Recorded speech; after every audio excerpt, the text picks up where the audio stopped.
नमस्कार, स्वागत है भारत भूगोल की इस श्रृंखला में, जिसमें हम पढ़ रहे थे हिमालयन नदी तंत्र को, जिसमें हम सिंधु नदी तंत्र को पढ़ चुके हैं और हम गंगा नदी तंत्र को पढ़ रहे हैं, जिसमें हम नदी तंत्र के एक पार्ट को पढ़ चुके हैं, जिसमें हम गंगा नदी के उद्गम स्थल से लेकर गंगा के निर्माण की प्रक्रिया को पढ़ चुके हैं, जिसमें हम पंचप्रयाग को भी देखे हैं और गंगा की सहायक नदियों को भी देख चुके हैं मैप के थ्रू। आज हम गंगा की सहायक नदियों को विधिवत तरीके से पढ़ेंगे, जिसमें गंगा की जो सहायक नदी है यमुना नदी, गोमती, रामगंगा जैसी नदियां हैं। आज हम गंगा नदी तंत्र को पढ़ेंगे, जिसमें हम सहायक नदियों को देखने जा रहे हैं और कल हम इतना सब पढ़ चुके थे। ये सब अब हम गंगा नदी में आकर मिलने वाली दाईं तरफ से और बाईं तरफ से आकर मिलने वाली नदियों को पढ़ेंगे।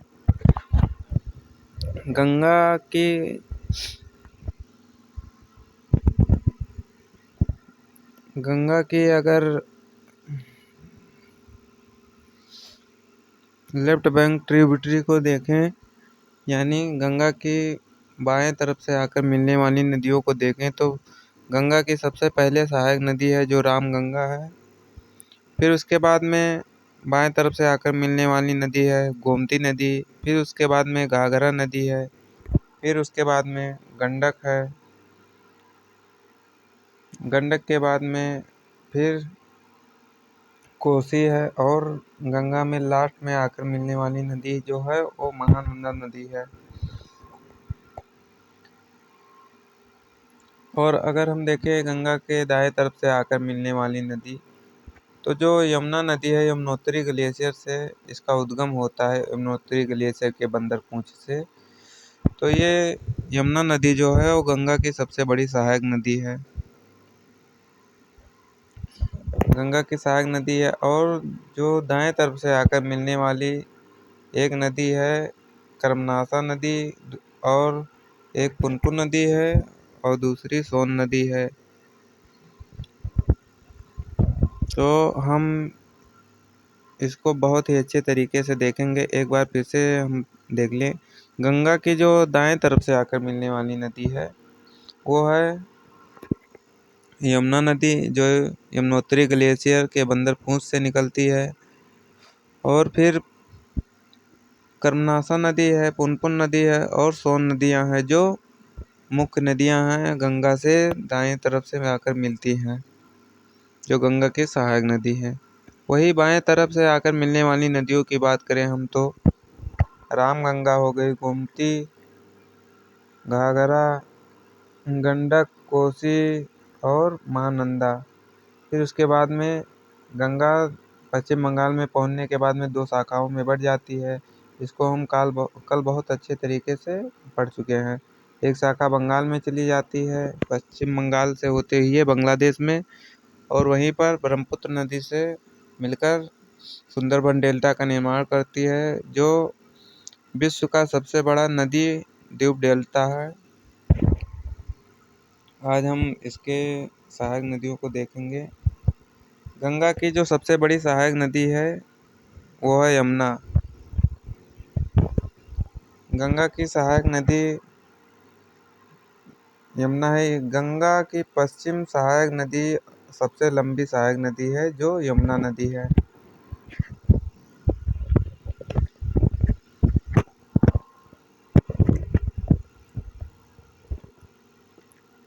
यमुना नदी का उद्गम स्थल देखें तो बंदरपूंछ रेंज से यमुनोत्री ग्लेशियर से निकलता है। लंबाई जो है इसकी लंबाई 1370 किलोमीटर है। और इसकी सहायक नदियों की बात करें तो जो यमुना नदी है उनमें जो सहायक नदियां हैं, जैसे यमुना यमुनोत्री ग्लेशियर से ऐसे निकलती है, तो इसमें आकर मिलने वाली नदियों को हम देखें तो दाएं तरफ से और बाएं तरफ से आकर मिलने वाली नदियां इधर से आकर मिलने वाली नदियाँ दाईं तरफ से हो गई, दाईं तरफ इसे कहेंगे, और बाएं तरफ जो होंगे जो इधर से होंगे बाएं तरफ। तो इसमें जो बाईं तरफ से मिलने वाली नदियाँ हैं इधर से, वो हैं टोंस, हिंडन, रिंद, सेंगर और वरुणा। और जो दाएं तरफ से आकर मिलने वाली नदियां हैं वो चंबल हैं, सिंध हैं, बेतवा हैं, केन हैं। जैसे अभी हम आगे मैप में देखेंगे जो यमुना नदी की सहायक नदियां हैं, देख लेते हैं। यमुना नदी यमुनोत्री ग्लेशियर के बंदरपुर से होकर निकलती है और फिर प्रयागराज में आकर मिल जाती है। फिर उसके बाद में इसकी सहायक नदियों को देखें तो चंबल हो गई इसकी सहायक नदी, फिर उसके बाद में सिंध हो गई, बेतवा हो गई, केन हो गई। वहीं दाईं तरफ से आकर मिलने वाली नदियां हिंडन, टोंस, ये नदियां हो गई। अब हम गंगा की दूसरी सहायक नदी को देखेंगे। इसकी विशेष मुहाना देखते हैं। उद्गम तो ये बंदरपुर से यमुनोत्री ग्लेशियर से होती है यमुना नदी, और इसका जो मुहाना है प्रयागराज में, ये गंगा से मिल जाती है। विशेषता देखें इसकी, तो यमुना नदी अत्यधिक प्रदूषित नदी है जिसका अधिकांश जल सिंचाई उद्देश्य से लिया जाता है। हरियाणा यूपी में इस नदी का पानी नहरों से उपयोग में लिया जाता है सिंचाई के लिए। अब हम दूसरी नदी देखेंगे, यमुना की सहायक नदी देखेंगे। अब हम पहले, जैसे गंगा की सहायक नदी यमुना है, और यमुना की जो सहायक नदी है चंबल, सिंधु, बेतवा, केन, टोंस और हिंडन, जो गंगा की सहायक नदी हैं। जैसे गंगा की सहायक नदी हो गई यमुना, और यमुना की सहायक नदी चंबल, सिंधु, बेतवा, केन और हिंडन, टोंस हो गई। तो चंबल नदी को हम देखेंगे जो यमुना की सहायक नदी है। चंबल का उद्गम देखें हम तो चंबल का उद्गम होता है जाना पाव पहाड़ी, महू, इंदौर। यानी चंबल नदी का उद्गम होता है जो महू मध्य प्रदेश से जाना पाव की पहाड़ी से होता है। इसका मुहाना देखें हम, ये जो चंबल नदी है यमुना नदी में कहाँ आकर मिलती है, तो इटावा के पास में यमुना नदी से आकर मिल जाती है। अगर हम इसकी सहायक नदी को देखें, चंबल की सहायक नदी को, तो इसकी प्रमुख सहायक नदी है जो दाएं तरफ से आकर मिलती है छिप्रा, काली सिंध और पार्वती। बाएं तरफ से मिलने वाली नदी बनास, मेज, खारी। अभी और इसकी विशेषता देखें तो हम मध्य प्रदेश एवं राजस्थान की सीमा पर बहती है। जो चंबल नदी है मध्य प्रदेश और राजस्थान की सीमा पर बहती है। यह अध्यारोपित नदी है। अध्यारोपित नदी उसे कहते हैं जो किसी देश या किसी दो राज्य के बीच सीमा का निर्धारण करती हैं, जिसको प्राकृतिक न होकर मानव द्वारा थोपा गया है एक सीमा के रूप में। अध्यारोपित नदी कही जाती है उसे। चंबल नदी बीहड़ उत्खात भूमि का निर्माण करता है। चंबल नदी का जो बीहड़ क्षेत्र है वो चंबल नदी जब प्रवाहित होती है तो वो अपना गली इरोजन करती है। गली इरोजन मतलब वो उत्खात भूमि का निर्माण करती है, उसका वो अपर्दन अधिक करती है, जिससे बीहड़ के क्षेत्र का निर्माण होता है। जमीन को उबड़ खाबड़ कर देती है और इस प्रकार के मैदान का निर्माण करते हैं जिसमें कहा जाता है कि डाकुओं को छुपने के लिए अच्छी जगह हो जाती है, उनके लिए सुविधा हो जाती है। बीहड़ को चंबल का डकैती क्षेत्र कहा जाता है। चंबल का क्षेत्र को डकैती का क्षेत्र। और चंबल नदी उत्खात भूमि का निर्माण करती है। घड़ियाल संरक्षण हेतु प्रसिद्ध है जो चंबल नदी है। जो क्रोकोडायल होते हैं उनके संरक्षण में अत्यधिक प्रसिद्ध है ये परियोजना। अगर हम देखें चंबल नदी पर, तो चंबल नदी पर ही गांधी सागर परियोजना है, राणा सागर है, जवाहर सागर है और कोटा बैराज इसी पर स्थित है। कोटा बैराज जो है वो राजस्थान में है, जो सिंचाई के लिए अत्यधिक उपयोग में लिया जाता है। अब हम देखें सोन की जो यमुना की सहायक नदी थी वो चंबल थी, और चंबल की जो सहायक नदी है उसको हम देखेंगे।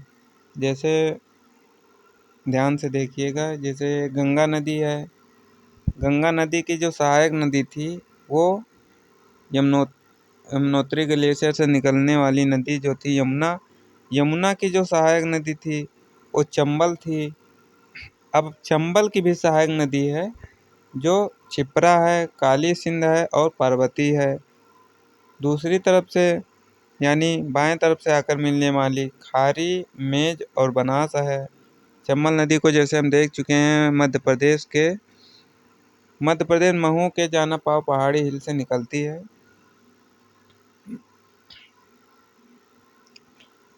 चंबल और हम यमुना नदी को देख चुके हैं अच्छे से। अब हम आगे चलकर सोन नदी के बारे में पढ़ेंगे। उद्गम जो होता है सोन नदी का अमरकंटक अनूपपुर मध्य प्रदेश में होता है। जो सोन नदी है अमरकंटक अनूपपुर में होता है, जो मध्य प्रदेश में है। अमरकंटक की पहाड़ी से इसका उद्गम होता है। मुहाना उद्गम तो अमरकंटक पहाड़ी से होता है, मध्य प्रदेश में है, जो अनूपपुर जिला। और मुहाना कहाँ, ये गंगा नदी में पटना से में आकर मिल जाती है। जैसे कल हम बता चुके हैं मुहाना किसे कहते हैं और उद्गम किसे कहते हैं। उद्गम उसे कहते हैं जहाँ किसी नदी का स्रोत होता है, जहाँ से नदी का जन्म होता है तो उसे उद्गम कहते हैं। और जहाँ पर नदी जाकर किसी बड़े तालाब या झील या समुद्र में जाकर अपने जल को प्रवाहित करती है, उसका वो मुहाना हो जाता है। जैसे ये नदी है, ये कोई पर्वत है, यहाँ से नदी का मतलब नदी निकली तो इसका ये उद्गम हो गया और यहाँ पर आकर समुद्र में अपने जल को प्रवाहित करके यहाँ पर समुद्र में मिल गई, तो इसका ये मुहाना हो गया।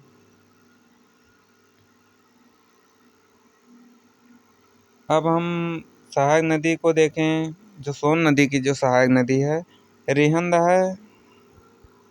सोन नदी की भी सहायक नदी है, रिहंद है, कोयली है, गोपाल है और कान्हर है।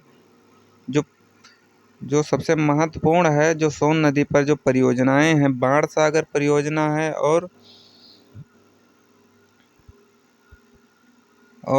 शहडोल मध्य प्रदेश में जो बाण सागर परियोजना है। इंद्रपुरी बैराज है जो बिहार पटना में बनाया गया है सोन नदी पर, जहाँ पर गंगा से आकर मिलती है। अब हम गंगा की सहायक नदी को देखें तो गंडक को देखेंगे। गंडक का उद्गम स्थल धौलागिरी, नेपाल तिब्बत की सीमा से माउंट एवरेस्ट के निकट होता है। जो गंडक नदी का, जैसे गंडक नदी को हम देख ले कहाँ से मिलती है गंगा में, एक बार मैप के थ्रू। जैसे गंडक नदी है ये, तो नेपाल के माउंट एवरेस्ट के पास से ही निकलती है और गंगा में सोनपुर बिहार में आकर मिल जाती है।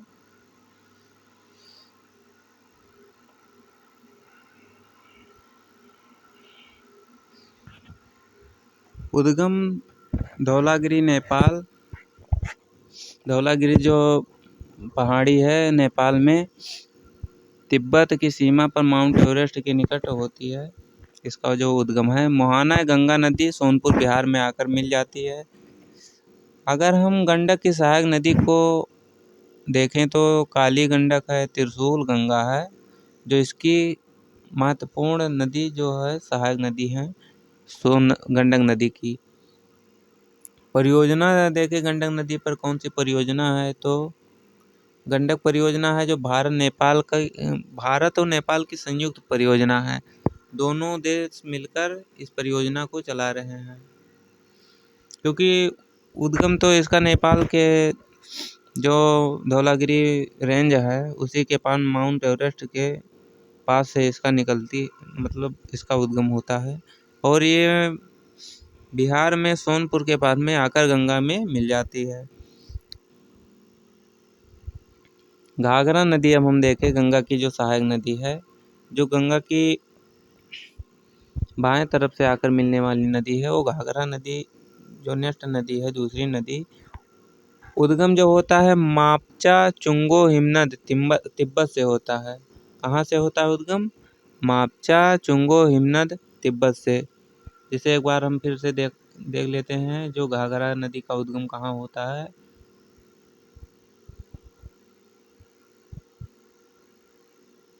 ये देख सकते हैं घाघरा नदी तिब्बत में मामचा चुंगमो हिमनद से होता है, जो तिब्बत से घाघरा नदी का उद्गम होता है। गंगा में आकर ये छपरा में मिलती है।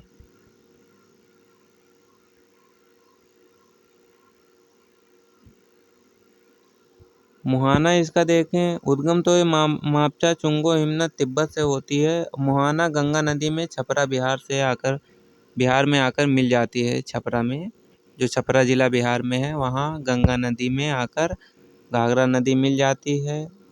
इसका जो घाघरा नदी का उद्गम है मापचा चुंगो हिमनद है तिब्बत से इसका उद्गम, और मुहाना बिहार में जो गंगा नदी में आकर मिल जाती है। सहायक नदी की बात करें तो जो घाघरा की सहायक नदी है राप्ती है, शारदा है, छोटी गंडक है और सरयू नदी है जो घाघरा की सहायक नदी हैं। ये सब नदियां गंगा की ट्रिब्यूटरी नदी हैं। घाघरा नदी की जो परियोजनाएं घाघरा नदी पर चल रही हैं, प्रमुख शहर अयोध्या है, सरयू नदी के किनारे फैजाबाद है। यह एक बाढ़ प्रवण नदी है। इसे अत्यधिक बाढ़ आते हैं जिससे जनधन की हानि होती है। कोसी नदी अब हम देखें। कोसी नदी को आप सब लोग जानते ही होंगे। कोसी नदी को बिहार का शोक कहा जाता है क्योंकि ये मार्ग बदलने के लिए जानी जाती है। बाढ़ के समय इसमें पानी का जैसे फ्लो अधिक होता है ये अपना मार्ग को बदल लेती है जिससे बिहार में भारी जनधन की हानि होती है। सोन नदी का जो उद्गम देखें हम, उद्गम जो होता है गोसाईनाथ शिखर होता है सप्तकोशी जो क्षेत्र है तिब्बत में, वहाँ से इसका कोसी का उद्गम होता है। वहाँ से कोसी नदी निकलती है कहाँ से? गोसाईनाथ शिखर से। सप्तकोशी क्षेत्र जो तिब्बत में पड़ता है। मुहाना गंगा नदी में भागलपुर बिहार में आकर मिल जाती है। सहायक नदी की बात करें तो सुन कोसी, अरुण कोसी, तोमर कोसी जो कोसी नदी की सहायक नदी हैं। यह एक पूर्ववर्ती नदी है। पूर्ववर्ती और अनुवर्ती और परवर्ती ये नदियां हम देख चुके हैं किसे कहते हैं। एक बार हम फिर से बता देते हैं पूर्ववर्ती नदी किसे कहते हैं। पूर्ववर्ती नदी किसे कहते हैं? पूर्ववर्ती नदी उसे कहते हैं जो किसी पर्वत के निर्माण से पहले ही उसका निर्माण हो गया है और वो उसको काट कर जिस मार्ग पर प्रवाहित हो रही थी उसी मार्ग पर वो प्रवाहित होगी। जैसे ये कोई नदी प्रवाहित हो रही थी पहले से, फिर इसके बीच में पर्वत का कोई उत्थान हो गया तो ये नदी पर्वत के पूर्ण निर्माण से बहती थी और इसको ये अपरदित करके इसी मार्ग पर बहेगी, अपने मार्ग को नहीं बदलेगी। इसी को पूर्ववर्ती नदी कहते हैं।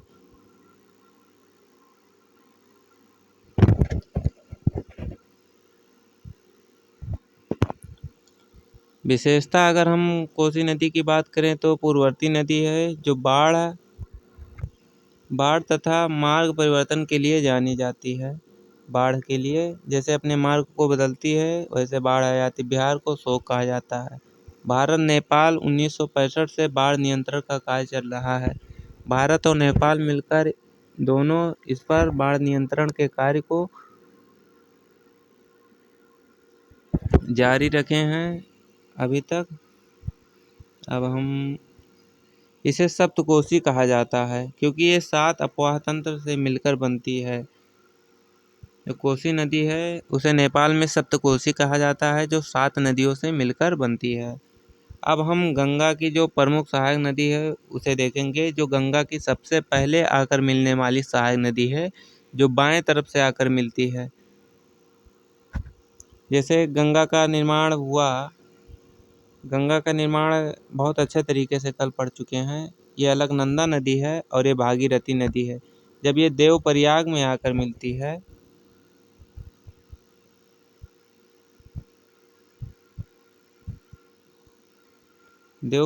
आकर मिलती है तभी ये गंगा का निर्माण करती है, अलकनंदा और भागीरथी मिलकर। तो जैसे गंगा का निर्माण हो गया अलकनंदा और भागीरथी के मिलने के बाद में, फिर जो गंगा की पहली सहायक नदी है, अभी तक की यहाँ पर ये अब गंगा कही जाएगी। अभी तक ये भागीरथी नदी है और ये ऊपर अलकनंदा नदी है। फिर इसके बाद में ये गंगा बनेगी। गंगा की जो पहली सहायक नदी है जो बाएं तरफ से आकर मिलती है वो रामगंगा है। उद्गम गढ़वाल पहाड़ी उत्तराखंड से होता है। जो रामगंगा का उद्गम होता है वो गढ़वाल पहाड़ी उत्तराखंड में होता है। मुहाना गंगा नदी में आकर कन्नौज यूपी में मिल जाती है। यह गंगा की बाएं ओर से पहली नदी है। जिम कॉर्बेट नेशनल पार्क से होकर बहती है। उत्तराखंड में एक कॉर्बेट नेशनल पार्क है, उसी में से रामगंगा नदी प्रवाहित होते हुए आकर ये कन्नौज में गंगा नदी से आकर मिल जाती है यूपी में। अब हम दामोदर नदी को देखें। दामोदर नदी को कल देखते हैं। दामोदर नदी थोड़ा सा देख लेते हैं आज।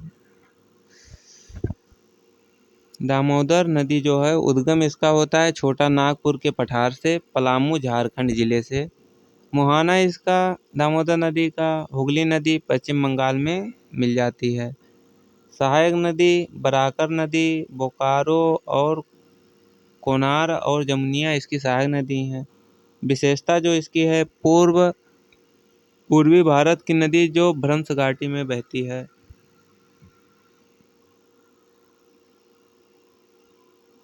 भारत की प्रथम नदी घाटी परियोजना जो दामोदर नदी घाटी परियोजना है वो 1948 में चालू की गई थी। यह भारत की पहली नदी घाटी परियोजना है। अत्यधिक प्रदूषण के कारण इसे भारत का जैविक मरुस्थल कहा जाता है।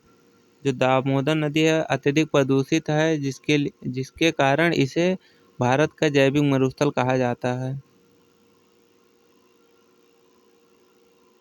जो दामोदर नदी है उसे बंगाल का शोक या सोरो कहा जाता है, जिससे इसके आए बाढ़ के कारण जो पश्चिम बंगाल है और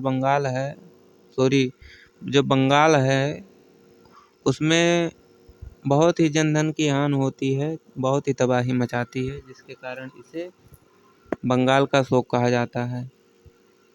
तो आज के लिए इतना ही। इसका दूसरा पार्ट हम कल पढ़ेंगे। जब तक के लिए धन्यवाद आप सभी का।